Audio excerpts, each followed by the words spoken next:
Welcome everyone to the Friends of White Flint online community meeting.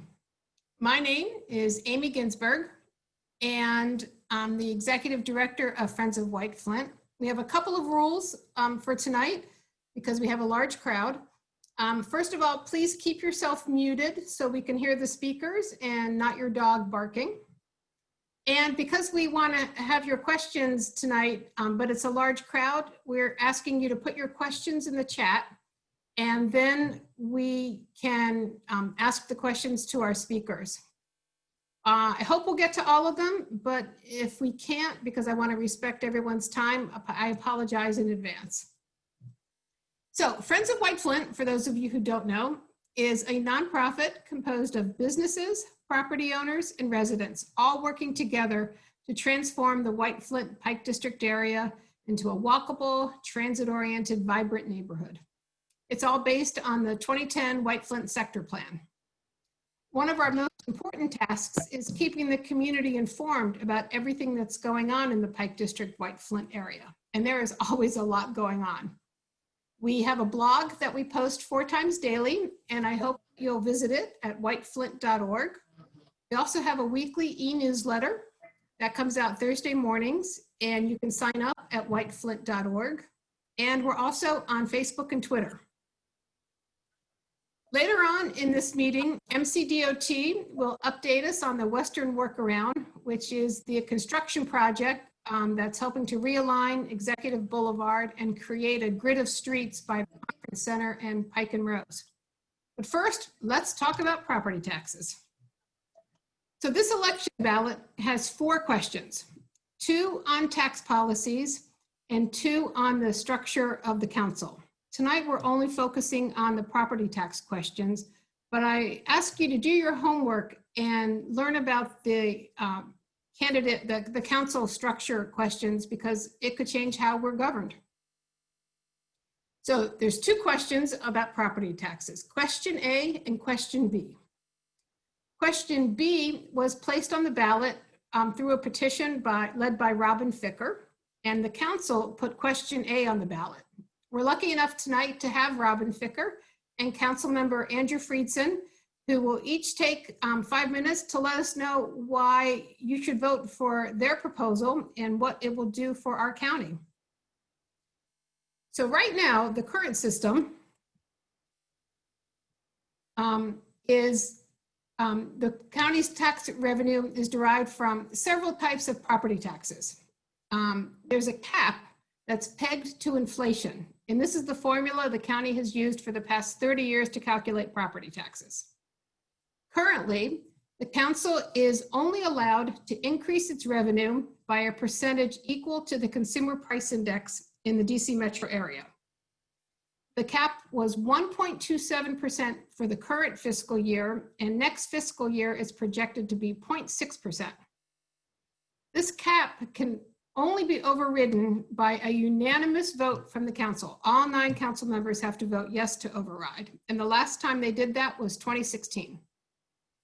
I'm now going to read each question to you, and then we'll let Mr. Ficker and Councilmember Friedson explain what these questions really mean, how they'll affect the county's ability to provide services, and what it means for your pocketbook. Question A. Amend the county charter to prohibit the county council from adopting a tax rate on real property that exceeds the tax rate on property approved for the previous year, unless all current council members vote affirmatively for the increase. So basically under question A, the actual property tax rate would be limited to the previous year's rate unless all 9 members of the county council vote to increase it. Question B. Amend the county charter to prohibit the county council from levying a tax on property that would produce total revenue that exceeds the total revenue produced by the tax on real property in the preceding fiscal year, plus a percentage of the previous year's property tax revenues that equals any increase in the consumer price index.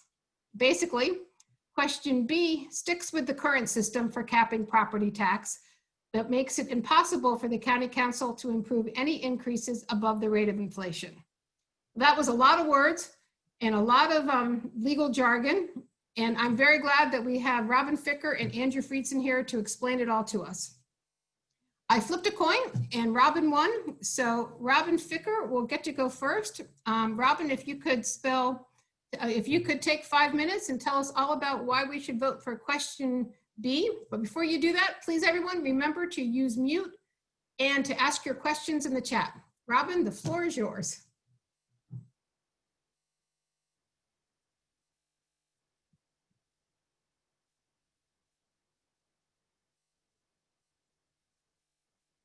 Robin?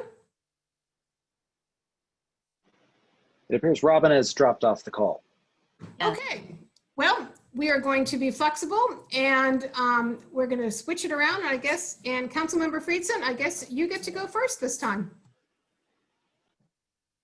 Okay, thank you. I'm always happy to talk about the tax questions and happy to do it in any order you see fit. Thank you, Amy and Mickey and everybody else involved in setting up this event. Thanks for everybody joining. It looks like we have a great crowd this evening. If you're confused by what Amy just described in question B of how the system is set up and how it's calculated, I don't blame you. We have a very convoluted and confusing formula to set our property taxes every year. There's no need for that. We can have a better system.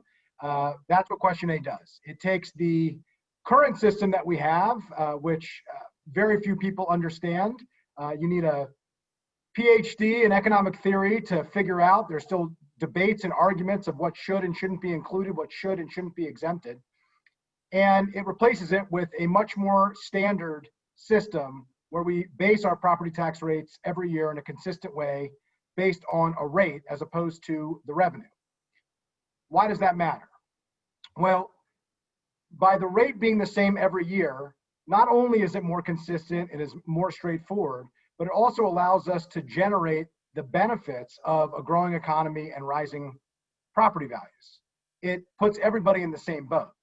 It allows us to generate tens of millions of dollars in revenue over time without even needing to raise taxes in order to fund schools and libraries and parks. It is much more like almost every other system in almost every other jurisdiction in the country. It's the answer to the broken tax system that we have today that you heard Amy describe a few minutes earlier. Question B, on the other hand, doubles down on our broken tax policy. It is bad, it's broken, and it's backwards.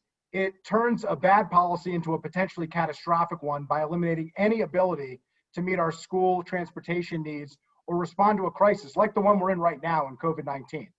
It would directly threaten our AAA bond rating, which we need to fund schools, libraries, transportation projects, and rec centers.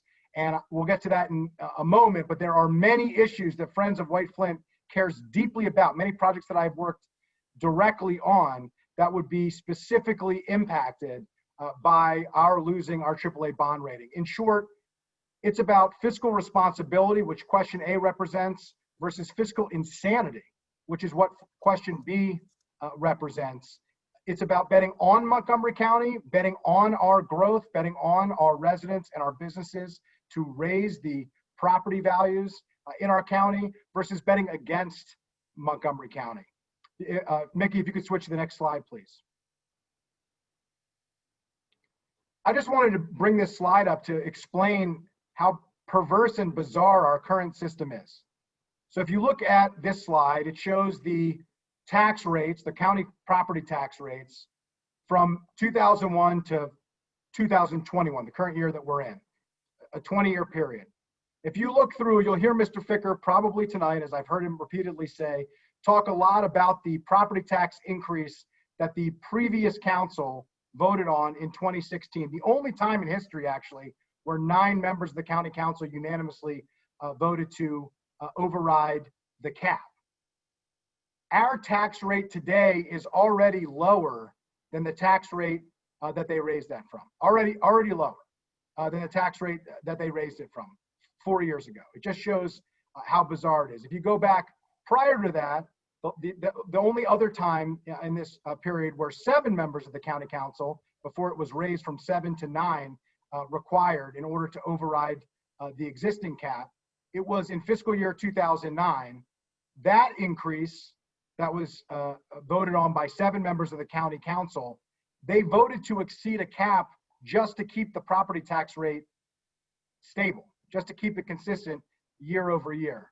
When you start with a property tax system that is based on revenue that the county can collect, as opposed to the rates that residents pay, it's like playing Jeopardy, where you start with the answer and you back into the question. That is not a rational, reasonable, or normal way to do tax policy. It is fine for a game show, but it's not good for Montgomery County. It is not good for serious tax policy, and is not a way that we build the type of infrastructure that we need, provide the type of quality of life that we've come to expect and that we rely on, and have the place in Montgomery County that we've always benefited from, and that we want to continue to build to attract new residents, new businesses, and new investment from.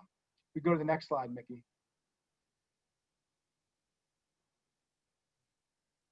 There's a reason why this isn't just progressive organizations that support this rational policy. Every single Democratic club, every single Democratic elected official in Montgomery County, it also has the support of the last Republican to serve on the county council, Howie Dennis.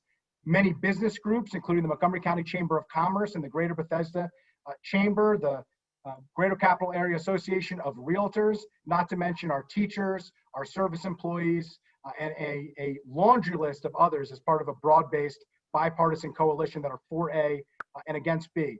It matters directly for the Pike District and for all of the infrastructure projects that Friends of White Flint has been the leading advocate for. Question B would threaten our AAA bond rating, which would dramatically increase borrowing costs and drive up the cost of schools, transportation, and other projects. We've held that AAA bond rating since 1973. We're the longest jurisdiction in the United States of America to hold on to that coveted AAA bond rating. And what does that mean in real terms? $27 million out of the capital budget, gone for nothing. We get nothing out of it. And what does that mean? Well, the second White Flint Metro entrance that we worked on, that was 11.6 million that we've programmed into the capital budget. We wouldn't be able to do that or anywhere close. The Western Workaround you're going to talk about later, that's programmed at $52.8 million. That's more than half of that project gone. And bus rapid transit, we will have no chance to do the type of bus rapid transit system that we want for 355 to create the boulevard that we've all talked about, that we've all bought in on, and that we know we need in Montgomery County, and a host of other projects. This is just one community's infrastructure projects. Multiply that by every single community in Montgomery County, and you get a sense for the reason why question B would be so bad and why question A is so important as the answer to the broken property tax system that we have. Thanks, Amy. Thank you so much, Council Member. Is Robin Ficker, are you back on the call yet?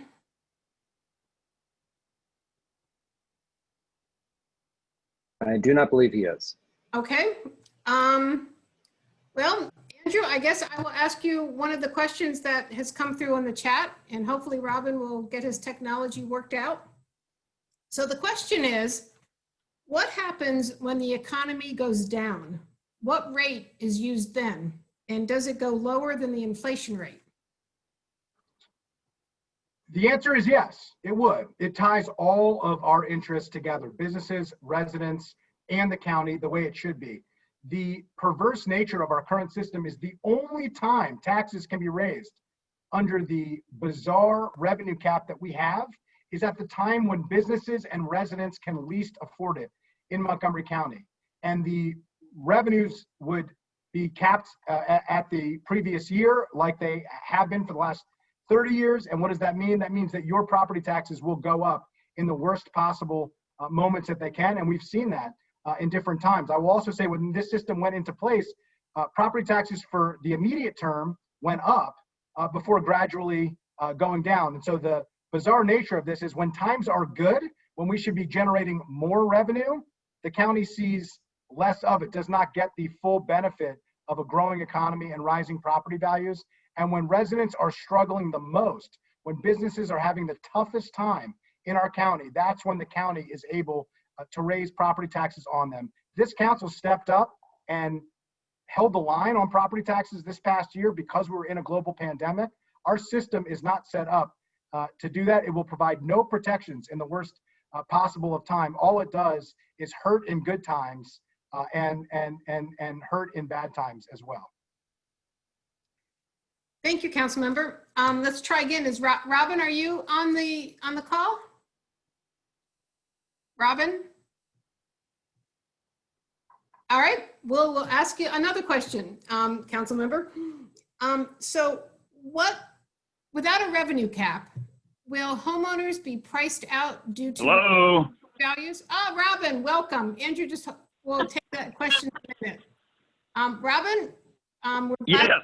you're here, and the floor is yours to explain question B. Okay, question B. Well, I want to welcome and say hello to all the wonderful people at the White Flint Civic Association. In 2019, we attended all 10 of the concerts given at Strathmore, and we collect signatures there starting about an hour and a half before the show. Only one was rained out. And then also collected lots of signatures for question B at the Montrose Giant. And I remember being there on July 4th of 2019 from 8 in the morning till 8 at night.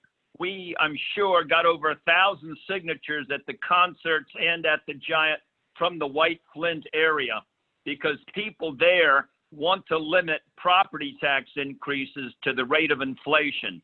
In 2016, we had a 9% increase in the property taxes in Montgomery County. That shoved a lot of housing into the unaffordable category. It kept minorities stuffed in apartments, and it upped rents through pass-through property tax increases. A 9% property tax increase was catastrophic to the people of Montgomery County, and we never want it to happen again. That's why we put question B on the ballot, and I hope you vote for that, because the council has really spent itself into a very large deficit. And Mr. Elric, who in 2016, when he said that he wanted to vote for the 9% increase, was quoted in the Post as saying, "Civilizations are never remembered for their tax rates." So he's the genesis of question A, which allows the council to increase the tax rates. Now, we've had a definition in the charter limiting the growth of property tax revenue to the rate of inflation for 30 years. Now, my friend Andrew here wants to change that. He wants to change it so that we can instead increase instead the limit is increasing the assessment. Well, if that had been true, if question A had been in effect from 2003 to 2017, the assessments went up 129%, whereas the inflation rate went up only 41%. So question A is a huge backdoor tax increase that would have allowed 3 times the increase in property taxes that the existing limit would have allowed. So vote against question A. It's a huge backdoor tax increase put on by Mr. Elric and his minions on the council who want to carry his water. He wants to increase tax rates because civilizations are never remembered for it by their tax rates. Vote for question B. Question B cuts nothing.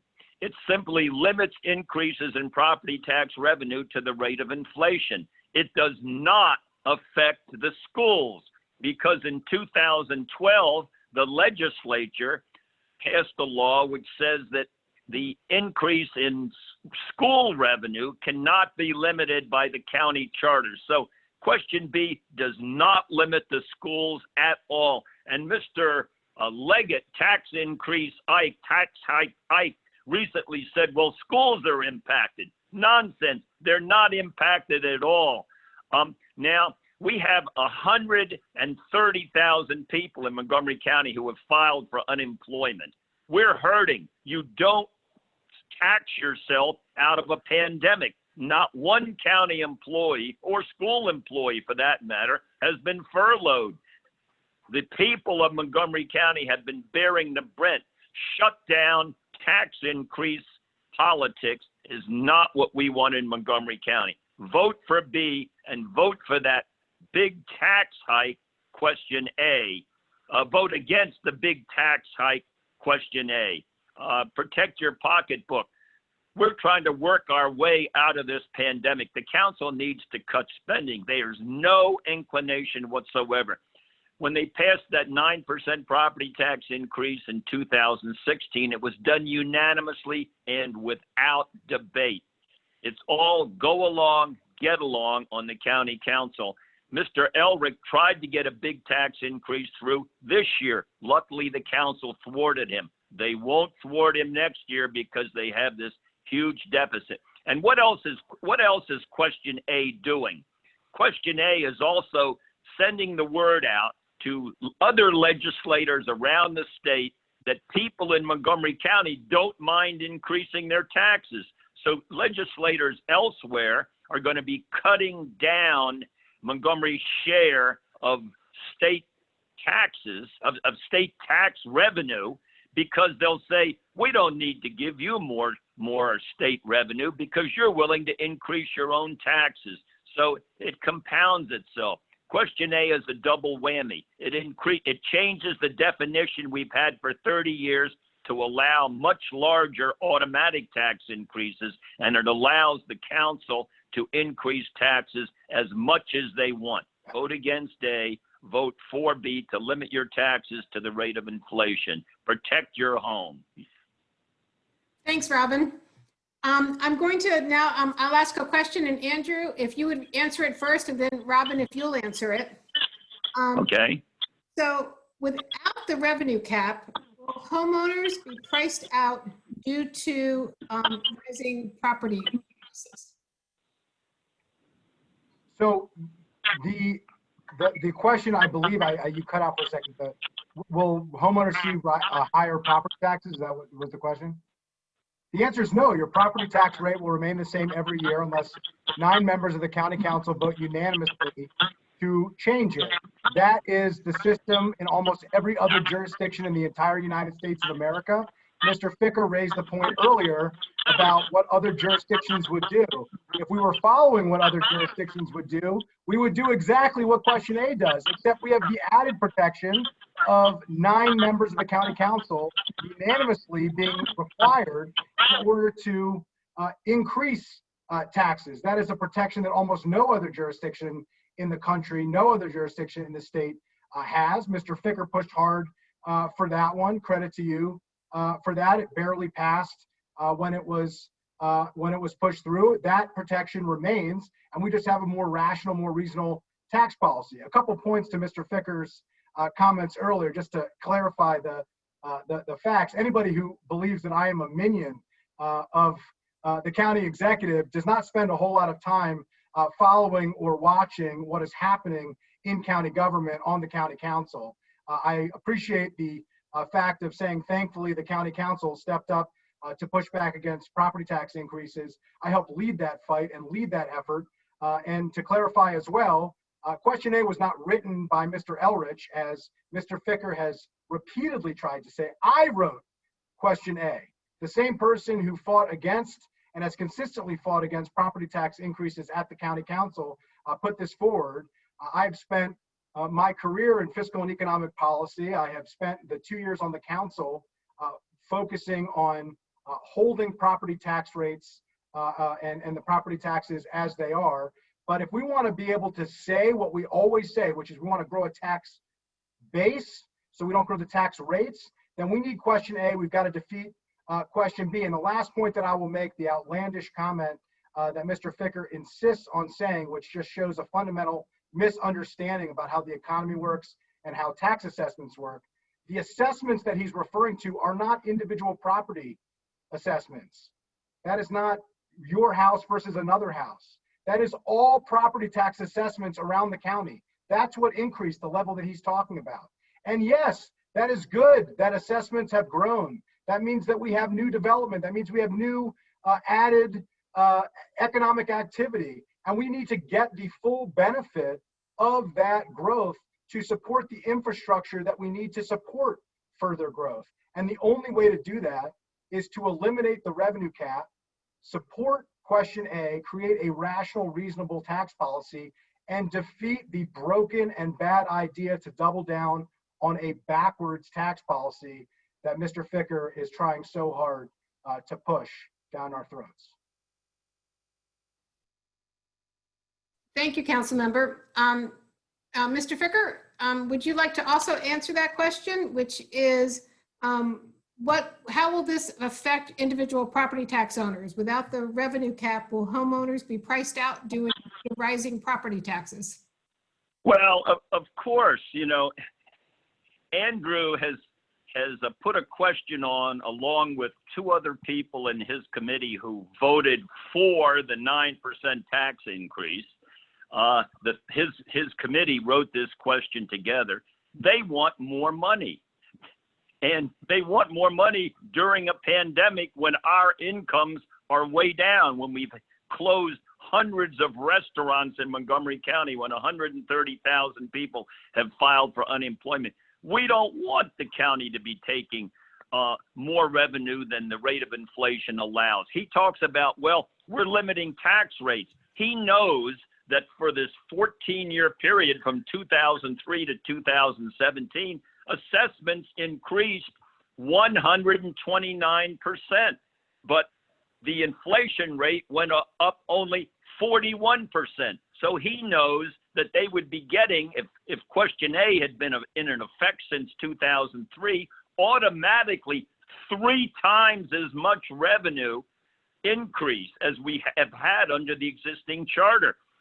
He wants a lot more money to throw around. Now, I don't remember him testifying against this 9% increase in 2016. I don't remember him being for term limits before term limits passed. The only people that are opposing question B are the same people who oppose term limits. The people who were for question A are the people who oppose term limits. So, that group has been discredited. 70% supported term limits, and those are the people who are voting for question B. Now, I might add that we checked every single signature on question B's petition. 60% of those people were registered Democrats. 60%. It went across racial lines. It went across neighborhood lines. It went across income lines.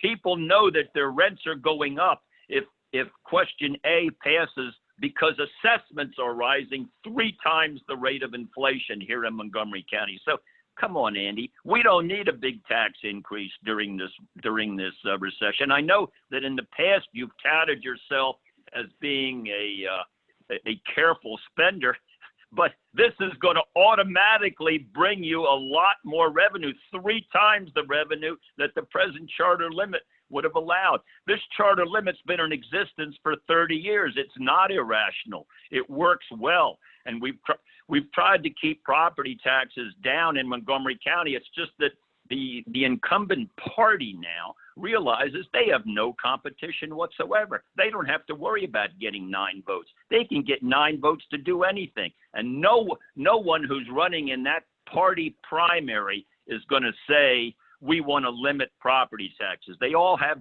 ideas to spend a lot more of your money. Now, if these were really good times, I wouldn't be worried so much, but it's terrible times. Everyone is hurting. Everyone's family budget is being stretched. Why in the world would we want to increase taxes and give the council authority to increase taxes as much as they want? Because we have some pretty big spenders on that council, and Andy's one of the group. Those are his friends there. He goes along to get along. Thank you, Robin. So a question that we have, Andrew, if you would answer it first, is what groups in the county are supporting which ballot question. Thanks for the question. So Mr. Ficker talked about all the groups being discredited. So let me just give you a few. This is not a comprehensive list, but we've got the Montgomery County Chamber of Commerce, the Greater Bethesda Chamber of Commerce, the teachers, the service employees, the Sierra Club, the Montgomery County Coalition of PTAs, Montgomery County Women, every Democratic group and every Democratic club, every Democratic current elected official, the last Republican to serve on the county council, Howie Dennis, some of the most respected business leaders in the county, like David Blair and others. That's what you got on one side. The other side, you've got Robin Ficker standing virtually alone. And so I don't want to get into a public discussion on which of those groups has been repeatedly discredited, but I'll let it speak for itself. Just a couple quick points to what Mr. Ficker said. I explained the how assessments work earlier. I hope everybody understands that better than Mr. Ficker clearly does. He keeps rattling off the same talking points, but it doesn't change the facts that the assessments are not an individual property. They are all properties. We want the assessments to grow. If the assessments don't grow faster than inflation, that means that our economy is shrinking. That means that people are moving away. That means that businesses are going away. That is the opposite of what we want. That is what Robin Ficker is rooting for. That is what his policy is banking on and predicated on. And that's what he wants us to continue. He wants a county of no growth that only supports the people who always live here, and will slowly be a race to the bottom with declining services and declining quality of life. That is what he is talking about. He is talking about the assessments going at the same exact rate as inflation, and by not understanding what the assessable base is in the county, clearly he either doesn't believe in Montgomery County and doesn't want to bet on Montgomery County, or has a fundamental misunderstanding of how property tax assessments work. The last thing that I will say is this. What Robin Ficker will not say, what he is not telling you, is when he repeatedly talks about that 8.7% property tax increase based on this ridiculous tax policy that we currently have, his property taxes, not just his tax rates, his property taxes, the literal dollars that Mr. Ficker pays today, are lower than what they were when property taxes were raised, are lower. So that just tells you exactly what you need to know about this system, and the reason why it doesn't work, the reason why we ought to change it, and the reason why you should be for A and against B. Thank you. Robin, would you like to talk about the groups that are supporting question B? And you're muted, so be sure to unmute yourself.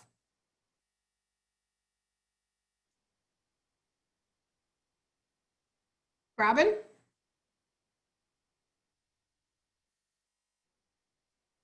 Can you hear me? Now we can, yes. Good. Okay. All right. Look, we had 15,620 people sign our petition. Do you realize, and Andrew says, well, all the elected Democrats are opposed to question B. Guess what? All the elected officials, all the elected Democratic officials were opposed to term limits too. That got 70% of the vote.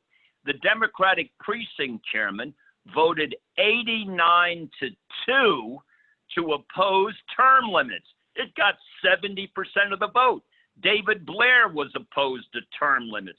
All the Chamber of Commerce was opposed to term limits. The Bethesda Chevy Chase Chamber of Commerce, all of these groups opposed to term limits. It got 70% because they're all looking for handouts from the council. They're looking for preferred treatment. 15,620. So what did the council do? After our question was certified for the ballot, they decided to put on the ballot ahead of, i.e. question A, ahead of question B, to try to confuse the voters. If question A was such a good idea, why didn't they put it on the ballot before we turned in the petition for question B? If it's been such a bad idea for 30 years to have our present limit, why wasn't it put on 4 years ago, 10 years ago? They only put it on as a reaction to question B, and they're trying to confuse the voters by putting it before question B. The fact is, here's what 7 states said. A's approach would have yielded much more property tax revenue than the present charter limit. Much more, i.e., big tax increase. Andrew is in favor of big tax increases, much more tax revenue to throw around. What they need to do, and keep in mind that there's a new construction exception to the present limit. So if they bring in some new construction, like Marriott is reconstructing its headquarters in downtown Bethesda, that's new construction. It's exempted. What they need to do is work with the companies that are here. The Discovery Channel, the biggest employer in the neighborhood of the Tacoma Park Trapezoid, where the executive and 5 of the council members live, left town because they didn't take care of their company. Amazon, why do you think Amazon didn't locate in Montgomery County? They saw who was elected and they said, we got a group of tax increase specialists. I talked to Amazon out in Seattle. The reason they wanted to put their second headquarters out of Seattle was that Seattle imposed a big per head employee tax. They don't want to locate in a tax increase neighborhood, which Montgomery County is, and which Andrew personifies, and certainly Mr. Elric does, and a majority of the council personifies tax increase politics. We need to control our spending. We need to live within the rate of inflation. You know, when we got that 9% increase. Can you just, Robin, 10 more seconds to finish the question. Okay, when we got that 9% increase, Social Security recipients got no increase whatsoever. And the Washington Post said that the 9% increase was an exercise in budgetary restraint, as Andrew thinks it was. No, it wasn't.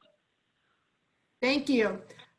Gentlemen, I will give you each seriously just 1 minute, really 1 minute, I'm timing it, to make your summary. And Andrew went first before, so Robin, you'll go first this time. So seriously, 1 minute of your summary of why someone should vote for question B.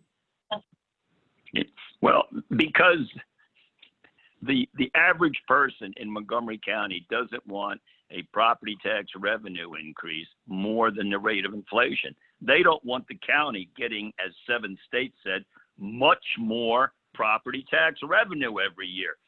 We're hurting here. We've got 130,000 people filed for unemployment. The schools are shut down. Parents are having to stay home because the kids can't go to school. So, you know, shut down, tax increase politics doesn't work. We spent $56 million to put a tunnel under Wisconsin Avenue in Bethesda. They're not watching, they're not thrifty. It doesn't impact the schools. The schools can go around the limit because of the state law that was passed in 2012. If you want to protect your pocketbook and not be used as an ATM, don't listen to Andrew. Vote against question A, vote for question B. Question A is a double whammy tax increase that allows the council. Do you really trust the council? Thank you, they Robin. They can increase taxes as much as they want under A. Thank you very much. And Councilmember Friedson, a minute for you. Thank you. Well, facts don't seem to exist simply because Mr. Ficker chooses to ignore them. And there is clearly a fundamental misunderstanding of the tax policy that he is pushing, that he helped to create, or he just simply is campaigning on bumper stickers and not on real tax policy. He mentioned Marriott.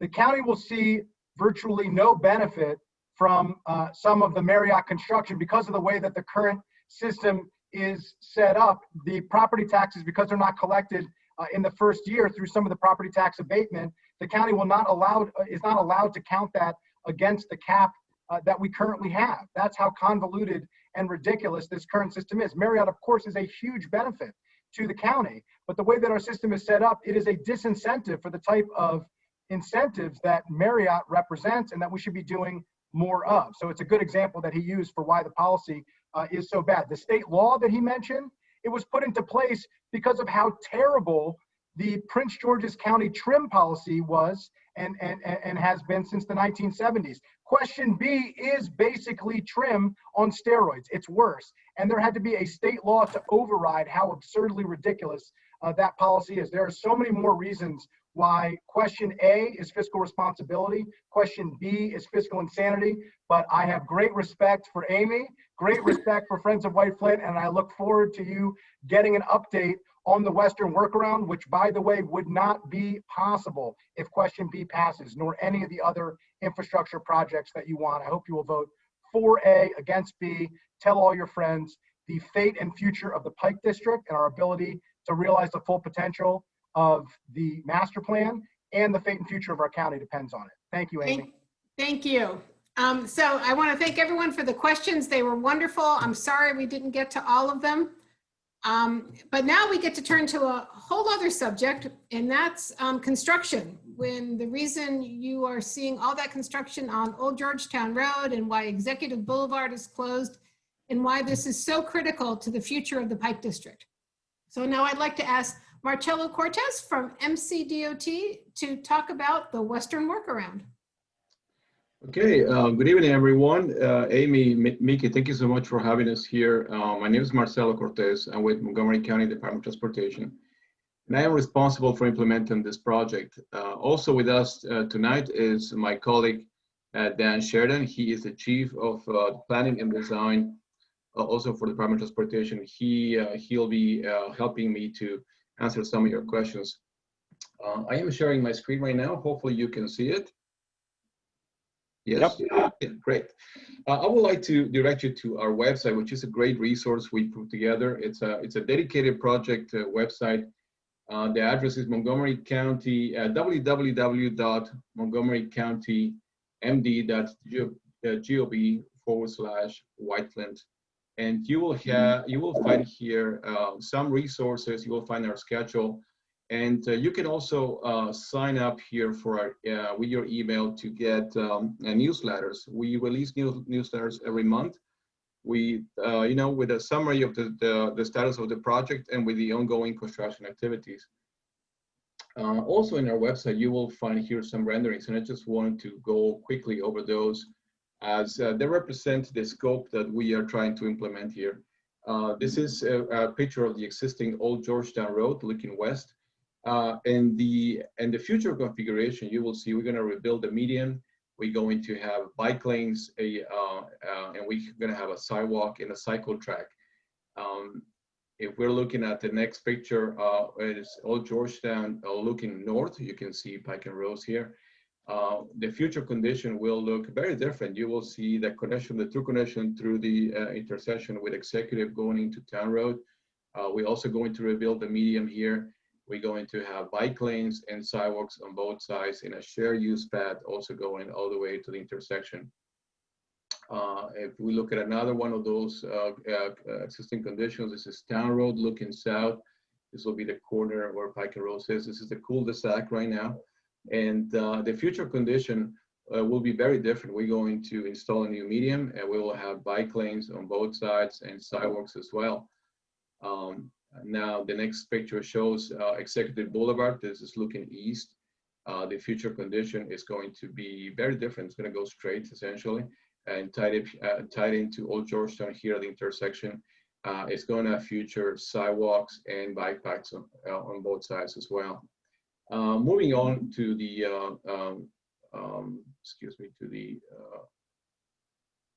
status of the project. Let me see if I can pull up our satellite view.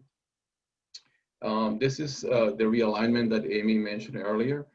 We are going to be connecting Town Road and Old Georgetown and create a grid-like connection and eliminate the curb here that connects Old Georgetown past Executive into 355.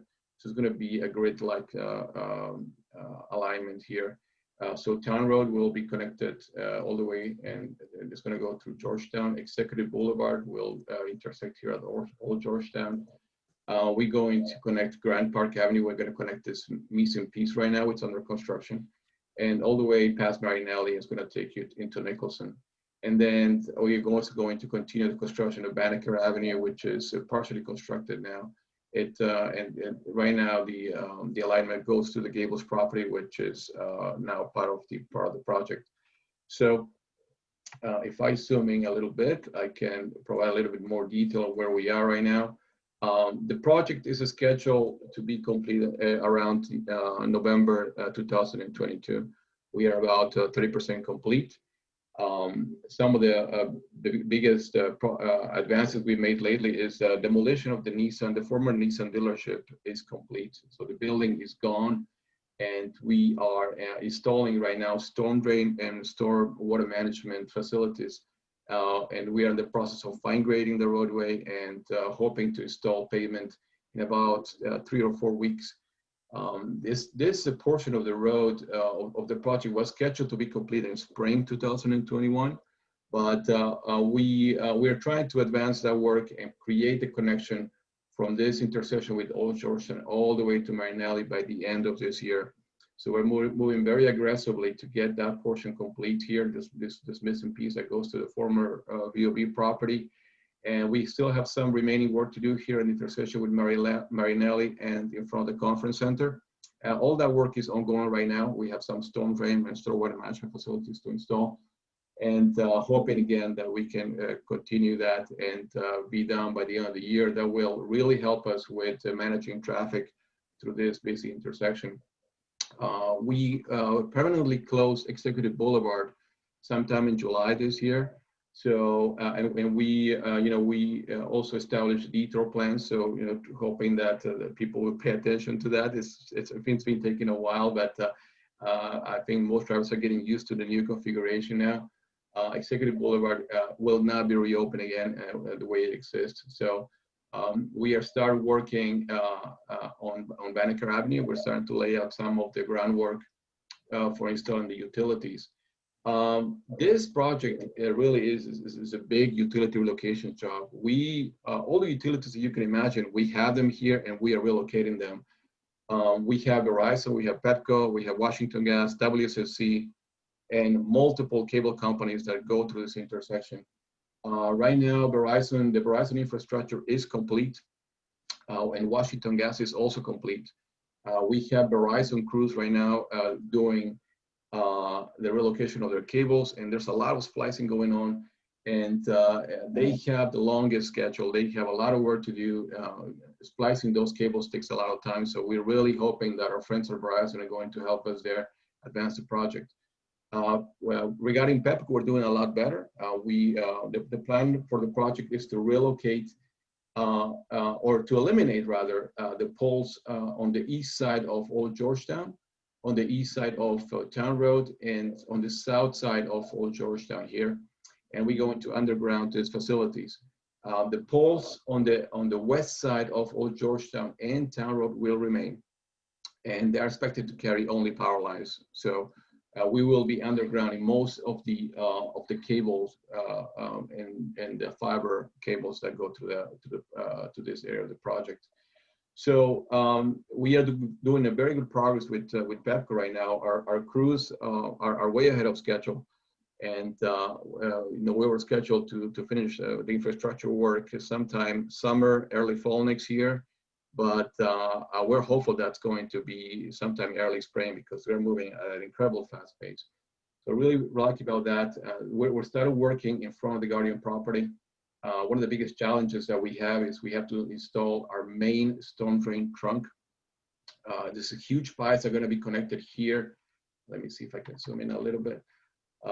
We're going to be connecting here at the Guardian property and then come out into Old Georgetown, and then we're going to connect or install all these pipes and structures, and all the way to the intersection here. The proposed intersection right now is that's the grassy knoll, as we call it. That's the green area in front of Pike and Rose, and it's going to bifurcate left and right to gather all the storm, all the water that's coming from left from east and west of the project. So all in all, I think we're doing great. We're very happy with the progress. Our general contractor is very responsive. We have monthly meetings where we brief the stakeholders in the project, and if you would like it, we can open the floor to questions. Great, thank you. So one question that was asked was, what is the completion date of all of this work? November 2022. Excellent. And actually, that was the only question we got. So if you have another question, type quickly. All right, we're good. Thank you, Marcella. That was really helpful. It's my lucky night. It is. And I want to thank Federal Realty and Mickey Papillon, who was our tech support and generously let us use their Zoom technology. Thank you again to Robin Ficker and Councilmember Friedson for illuminating us. I thought it was really interesting and educational. And thanks to all of you for being a part of our community meeting, our online community meeting. I look forward to the time when we can be back in person. Until then, don't forget to follow our blog on whiteflint.org. Don't forget to sign up for our newsletter. Follow us on Twitter and Facebook. And thanks again for coming tonight.